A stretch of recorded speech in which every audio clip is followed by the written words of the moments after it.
of the Texas Rangers, starring Joel McRae as Ranger Jace Pearson. Another authentic reenactment of a case transcribed from the files of the Texas Rangers.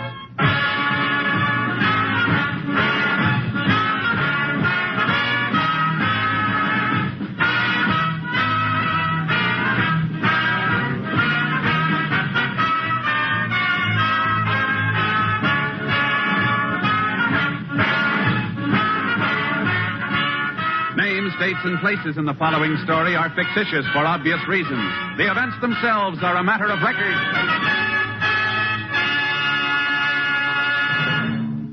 Every day, Monday through Friday, there's top entertainment all day long when you set your radio dial to NBC. Listen for Double or Nothing, and you'll hear one of radio's funniest quiz shows.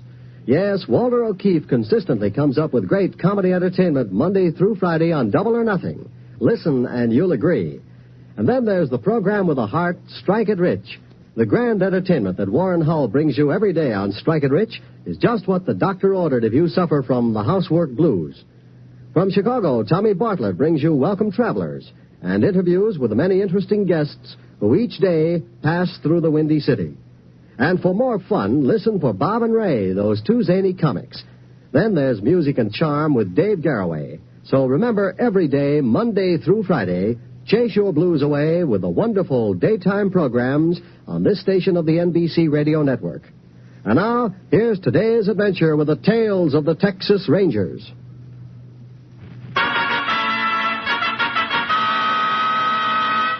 And now, from the files of the Texas Rangers, the case called Unleashed Fury.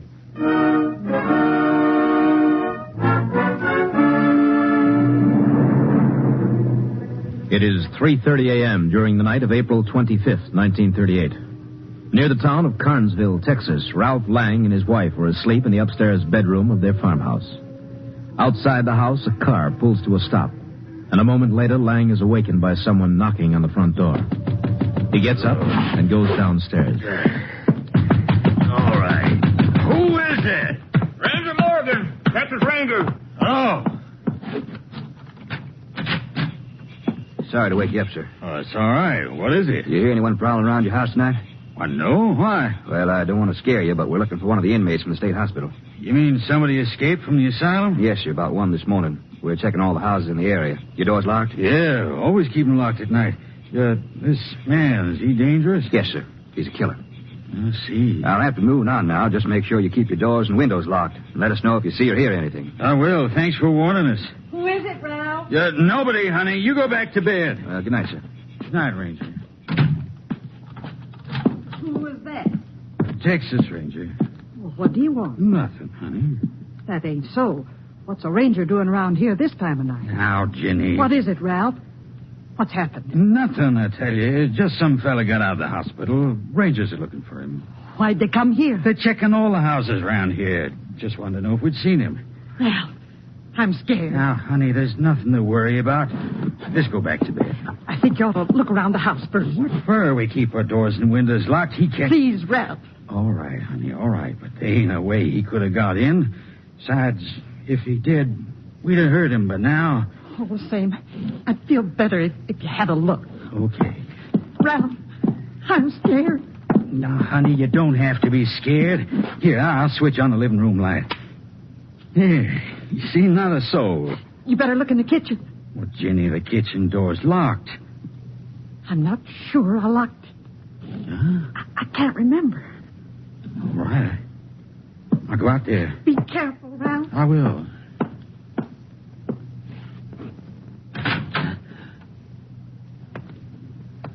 Nobody out here. See if the door's locked. Uh-huh. What? You were right. It was unlocked. I'll lock it up.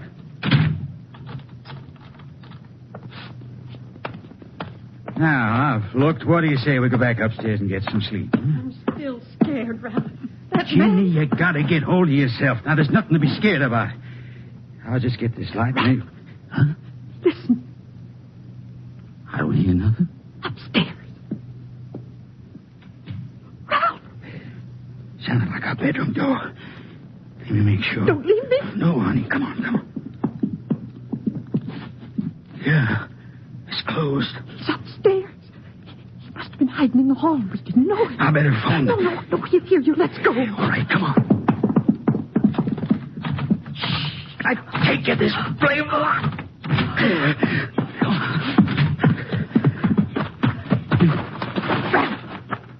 The light in our bedroom. It just went out. Yeah, come on, we get the car. What's the matter? The car keys, they're upstairs. Oh, what are we going to do?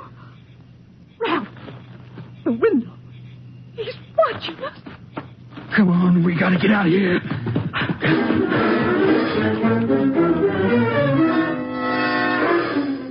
When the couple reached the nearest house half a mile away, they called the police. Radio word was flashed to Texas Rangers Jace Pearson and Clay Morgan, who were covering that area in separate cars. Ranger Pearson had just arrived at the Lang farmhouse when Ranger Morgan pulled up. Hey. Over here, Clay. I checked this place just 30 minutes ago. Mm-hmm. House is dark. He could still be in there. Let's go find out. Sure hope we get him fast. I have to think of a guy like this Charlie Brock wandering around the countryside. Yeah. Try the door. Yeah. It's unlocked. There's the light. I'll get it. It doesn't look like he's down here anyhow. Let's get upstairs. Stay on your toes. If he gets cornered, he'll probably put up a fight. Bedroom door's closed. You hear anything, Jason? No. Let's go in. Easy. Not here. Reckon the Langs could have been imagining things? I don't think so. Look at this. Hospital closed. Charlie was here, all right. Probably helped himself to one of Mr. Lang's suits. We'll get a description of anything that's missing. What do you figure we ought to do now? He can't be too far away. Let's go outside and see if we can pick up any kind of trail. Might not do any harm to have a look at that barn back of the house. Yeah, we'll check there first. And if we don't find any tracks, we'll split up and start covering the area. Tough part is we don't have any way of figuring what it'll do next. Wish we could see that barn better. Moon's just gone down behind the hill. We'll see all right as soon as we get a little closer. Must be pretty slippery to break out of that hospital. Yeah, vicious, too. You remember his case? Well, all I know is he murdered his parents about 10 years ago. Parents and 2 sisters. Clubbed them to death. Yeah. Wonder what makes a man go off... Hold it a second. What is it? Thought I heard something. Yeah, there it is again. Sounds like gravel rolling down this hill. Come on. Jason, there he is. Stand on that ridge. You can see a silhouette. Hold it, Charlie! Afraid there's no use, Clay. It just went over the rise. How about that? They're the whole time watching us. He sure got nerve. More than that. Watch yourself when we get to the top. Yeah. And I'll be. Where'd he go? There's not a sign of him. He's got to be around somewhere. Let's keep moving.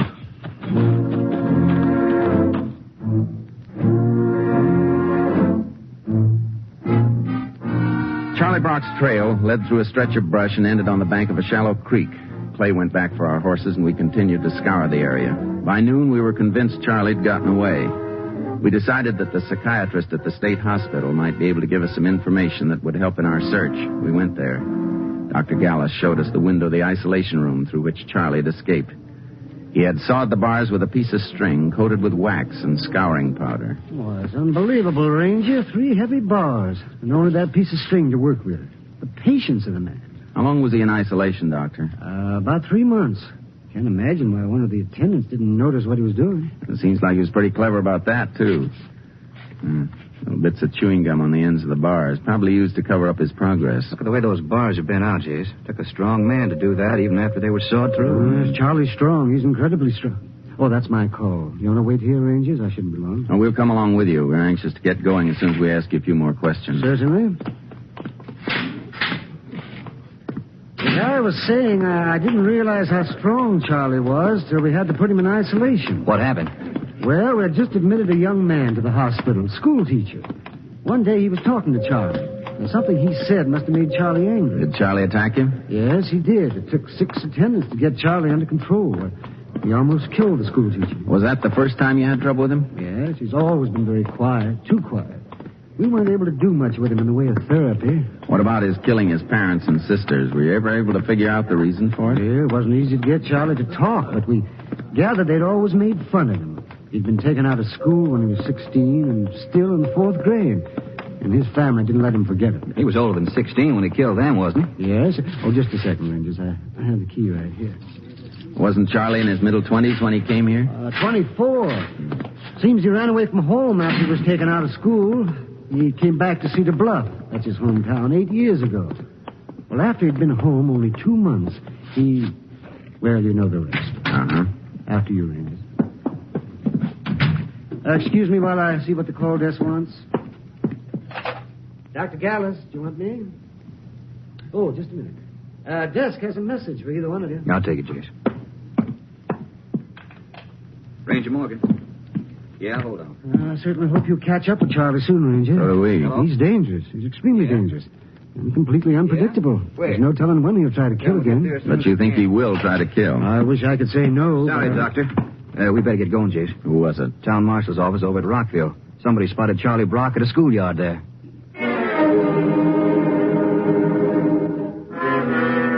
We took my car and made the 18 miles from the hospital to Rockville in 20 minutes. It was 3:30 when we arrived. The schoolyard was deserted. We began looking for the town marshal. We found his car parked 2 blocks from the school. As we pulled up, we saw the marshal just leaving a house. We got out of our car and walked toward him. Howdy, Rangers. Boy, I sure am glad to see the pair of you. Got any leads on him, Marshal? Not yet. The only one seen him was Miss Canine over at the school. She's one of the teachers there. How long ago was this? Let's see. It must have been 2 hours ago. And you know, I got right out to the school. He'd already disappeared. I've been looking everywhere, doing a house-to-house now. Uh-huh. You're sure it was Charlie Brock the teacher saw? Well, couldn't have been nobody else. Old Norma Canine, she don't make mistakes. She said she recognized his picture from the paper. Even if she hadn't, couldn't have been no doubt about it from the way he was acting. How do you mean? Well, Miss Canine, she had the kids out in the schoolyard, and she seen this fella standing outside the fence. Well, she didn't pay much attention to him, and then she scolded one of the kids a little, and this fella started screaming at her and carrying on crazy like. Did he come into the schoolyard? Miss Canine, she didn't wait to see. Why, she just took the kids inside and called me. I come right out. Darndest thing I ever seen. How I can't find him. Where's Miss Canine now? She's over at her house. You see, she don't have no car, so I rode her home in mine. She was right upset. I guess she was. Yep. She got herself in such a state I had to get one of the neighbors to stay with her. I tell you, Rangers, I sure hope you catch this fella fast. I don't want no part, no maniac in my town. No, sir. You say you covered all the area around the school? Well, we covered every street and every house right up to here. There ain't no place he could hide from me. Not the way I know this town. But I ain't been able to find him. Well, we'll give you a hand. It's pretty tough for you to be working alone anyhow. Well, just between you and me, Rangers, I'd be happy if it was you calling him and not me. I don't mind handling traffic offenders, but this maniac, he's something different. We know. Our radio station's standing by to flash us in case anything happens. How will they know? They asked your town operator to call them. I'm going to get me a radio in my car one of these days. Mighty handy thing to have. Especially when you got something like this here Brock fella loose in town. Yeah, well, we'll see you later, Marshal. I hope you get him, Rangers. I sure hope you get him. Figure he might still be around, Jace? I won't even try to guess. How close we were to him last night. He was watching us the whole time we were around the Lang farmhouse, and we didn't know it. Yeah, and that was the second time in an hour I could have had him if I'd have known. Well, I reckon the best thing to do is cover the outskirts of town. Maybe we'll be able to spot him somewhere along the... Unit 10 to KTXA. Go ahead, KTXA. Has Unit 10 arrived in town of Rockville? Unit 10 in Rockville. Go ahead. Investigate house at 573 Oak Street. Man has attempted to strangle a Miss Laura Stanwyck. 7 believed to be Charles Brock.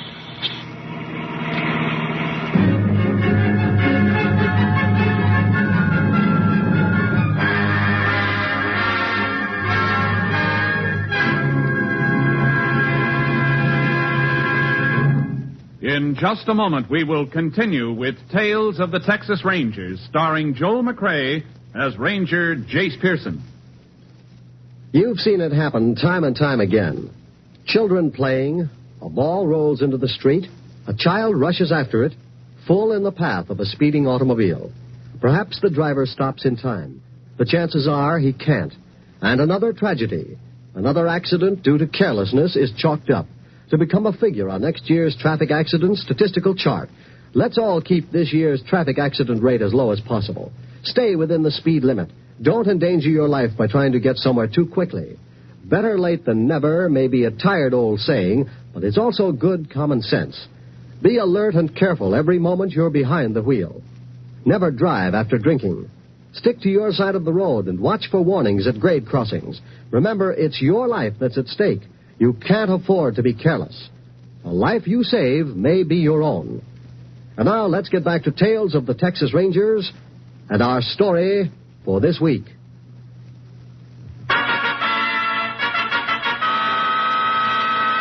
We continue now with Tales of the Texas Rangers and our authentic story, Unleashed Fury.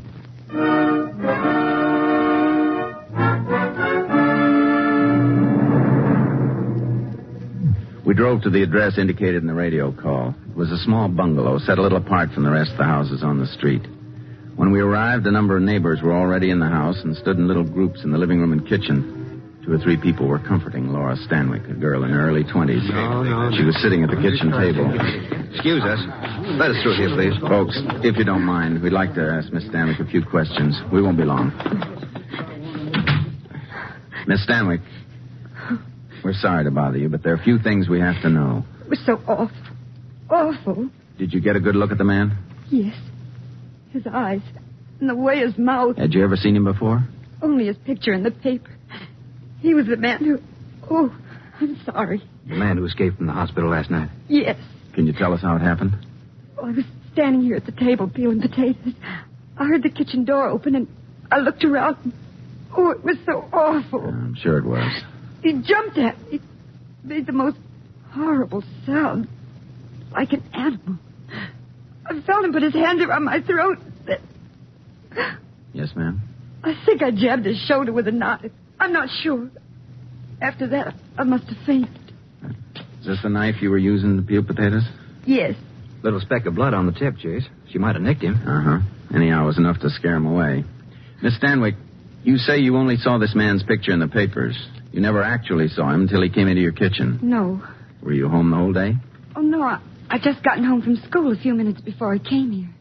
School? I'm a teacher at the grammar school. Uh-huh. How'd you get home from school, Miss Stanwyck? Walk? I drove. Is that your coupe out in front, the blue one? Yes. Where was it parked? Right outside the school building, where I always leave it. When you got into the car, do you remember if you looked in the back seat? Well, no, I don't think I did. Miss Go, she's the 4th grade teacher. She was standing by the car when I got in. I remember we talked a few minutes about report cards. No, I'm sure I didn't look in the back. Well, even if you had, it would have been tough to see anybody if he was lying on the floor. You mean he was in my car the whole time I was driving home? It sounds that way, ma'am. Oh. That's probably why the marshal didn't spot Charlie. Picked himself a good place to hide. Ranger, you don't think that man will come back? I don't know. You better have one of your neighbors stay with you until he's picked up. Oh, that awful man. I know I won't sleep till you get him. Oh, please, Rangers, you got to get him.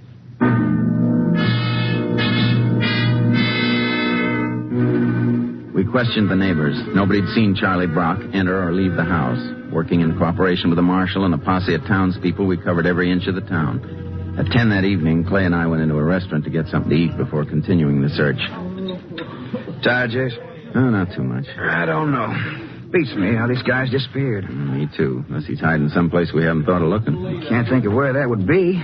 We've hit just about every alley, cellar, and backyard in town. You want to hand me the salt and pepper? Here you are. Thanks.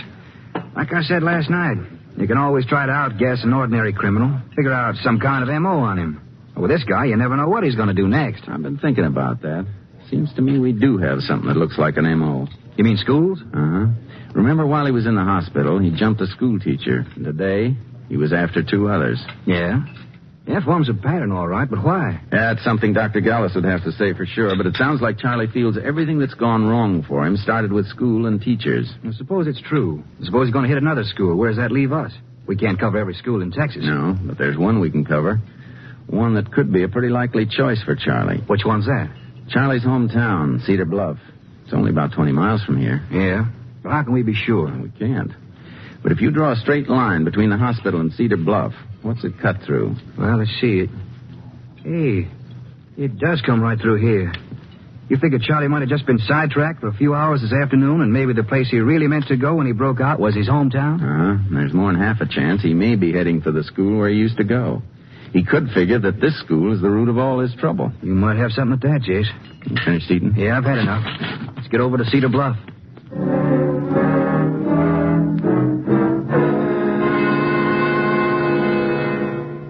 We arrived in Cedar Bluff a little before midnight and awakened the principal of the grammar school, a man named Dunn. He'd been one of Charlie Brock's teachers and twice the victim of Brock's violence. Mr. Dunn admitted that he'd been more than uneasy since reading of Charlie's escape. He also felt the strong possibility of Charlie showing up at the school. Following morning, Clay and I arrived at the school before it opened. By 8:30, the children began arriving. 15 minutes later, Mr. Dunn walked toward where we stood, just outside the school building. Good morning. Good morning, Rangers. Morning, Mr. Dunn.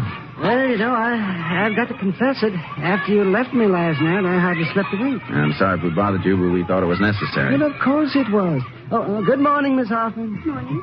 I kept thinking about Charlie Brock and the trouble he gave us when he went to school here. I expect he was a real problem, huh? Yes, he was, and it's so strange. In most ways, he was a completely backward boy. But sometimes, when it came to covering up something he had done, he was actually brilliant. And we've seen some examples of his brilliance, like the way he broke out of the hospital. Well, once you've been close to him, you never forget him. He was like some vicious animal. I can still remember the way he looked. And that was over, 15 years ago. Uh-huh. And I certainly hope he doesn't show up here with all these children around. We'll be watching for him, Mr. Dunn, just in case. Mm-hmm. Don't you want to come into my office where you can make yourselves comfortable? Thanks, but we better stay in our car. There might be some radio calls. Besides, we'll have a better view of the school from there. Your car? I'm afraid I don't see it. Oh, behind those trees, Mr. Dunn. We got out of the way, especially for Charlie's benefit. Oh, yes. You can call us if you want us. Well, thank you, but I hope I don't have to. We'll see you later, Mr. Dunn. Come on, Clay. Yeah. That Mr. Dunn reminds me of a teacher I had when I was going to school in Wichita Falls. Mm-hmm. Hey, hear that, Jace? Remember how there were days when you'd hear that bell while you're still 2 blocks away from school? Yeah. You started worrying because you were late and there was nothing you could do about it. Yeah, except start thinking of a good excuse. I wonder what goes on in Charlie Brock's mind when he hears a school bell ring.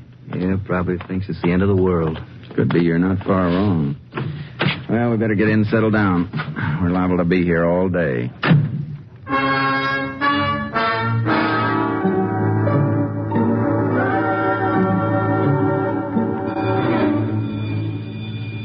10:30 must be the recess bell. Uh-huh. Sort of funny about Charlie. You'd think if he was going to show, he'd have been here by now. I don't know, Clay. Maybe I was wrong. The way you had it figured sounded like pretty good reasoning. Could be he's sleeping somewhere. Maybe he'll turn up this afternoon. Maybe. I'm beginning to wonder. If he doesn't show by this afternoon, you want to move on? That might be the best idea. We get the constable to keep watching Jeez. it. There's Mr. Dunn on the steps. He's waving to us. Looks pretty excited about something. Come on, let's go. Rangers, hurry! Hurry! He's in there. He's inside the building. Where? He tried to kill Miss Hoffman. Oh, it was awful, the way he looked. Where'd he go? Upstairs, I think. Come on, Clay. Right. Must be up this way. He didn't come in while we were here. Must have broken into school last night and slept here. Yeah, try that first classroom. I'll get the other one. Right. Nobody in here. Well, this one's empty, too. Might as well work our way down the hall. We gotta get... Wait a minute. The room over there. Thought I just saw the door he's shut. If he is in there, try not to make any sudden moves. Just keep talking while we work toward him. Yeah. Jeez. In the corner. Uh-huh. All right, Charlie. Come on now, boy. Easy now, Charlie. Nobody's gonna hurt you. You just come along with us. He's going for that flower pot. No, Charlie. Put it down. Put it down, Charlie. Watch it, Jake! Come on, Charlie. You're going with us now. Easy, Charlie. Ready? She got you. Got you. Come on, Charlie. Can you hold him for just a minute? Now, let's go, Charlie. Everything's going to be all right now. That's the boy now. Easy does it. Down this way, Charlie. Everything all right, Ranger? Mr. Dunn, I think you better get back in one of the classrooms till we get Charlie downstairs. Surely, Ranger. Surely. All right, Charlie. All right, let's go. Let's go. You'll be all right, Charlie. I don't belong in there. They do. They do. They do. They do. Come on, boy.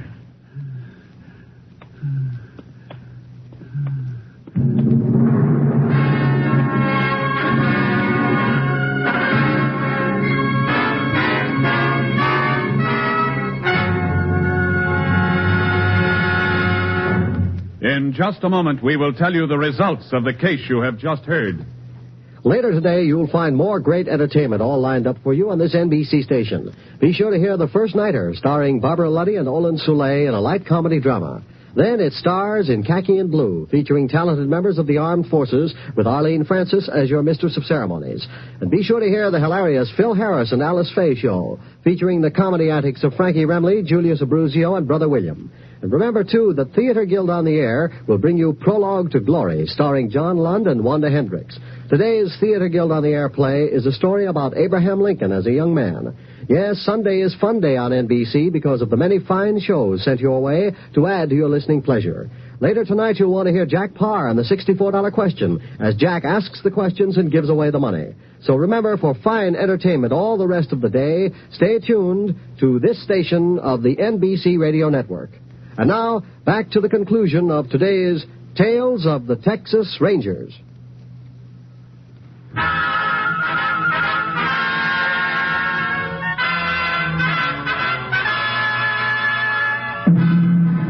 And now, here are the results of the case you have just heard. Charlie Brock was returned to the hospital where he was placed in a special isolation room. Despite continued efforts at therapy by the psychiatrist, Brock's condition grew steadily worse. On November 10th, 1940, Charlie Brock died quietly in his sleep. Next week, Joel McCrea in another authentic reenactment of a case from the files of the Texas Rangers.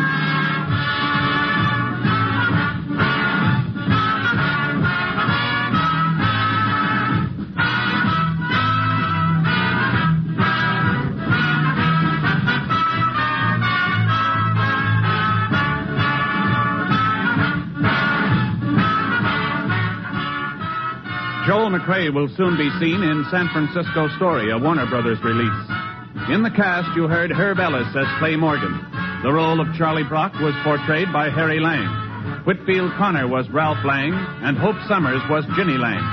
Howard McNear played Mr. Dunn, and Kay Stewart was heard as Laura Stanwyck. Technical advisor was Captain M.T. Lone Wolf Gonzalez of the Texas Rangers. This story was transcribed and adapted by Charles E. Israel. And the program was produced and directed by Stacy Keach. Hal Gibney speaking.